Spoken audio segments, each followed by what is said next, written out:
एक ये कहते हैं कि बिस्तर पे बाद वक़्त कोई नापाकी वगैरह लग जाती है और खुश्क हो जाती है बिल्कुल, तो क्या हम उस पर बैठकर कुरान अज़ीम पढ़ सकते हैं?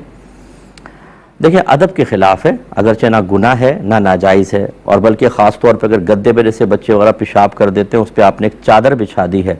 और वो इतनी मोटी चादर है कि उससे नीचे का कुछ भी नज़र नहीं आ रहा, तो इतनी जब एक तह ऊपर आ जाती है तो उसके ऊपर तो बैठ के आप बिला कराहत नमाज़ पढ़ सकते हैं। अगर थोड़ी बहुत कराहत होगी, जिसको आप मकरूह तंज़ीही कहते हैं,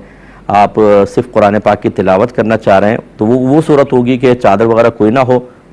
और नजासत खुश्क हो गई है, उस पर बरह रास्त आप बैठ गए, तो ये मकरूह तंज़ीही है, ज़्यादा तहरीमी वगैरह नहीं है। हाँ, अगर आप नमाज़ पढ़ रहे हैं,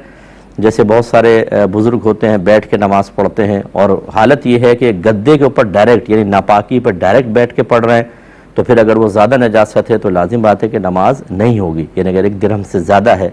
दिरहम की मिक़दार आपको बताई थी, जो लिक्विड होती हैं जैसे पेशाब वगैरह, वो हथेली की गहराई के बराबर अगर हों तो 1 दिरहम है। जैसे आप इस पर पानी डालें, जब टपकने लगा है तो रुक जाएँ, ये 1 दिरहम कहलाता है। अगर गद्दे पे नजासत 1 दिरहम से ज़ायद है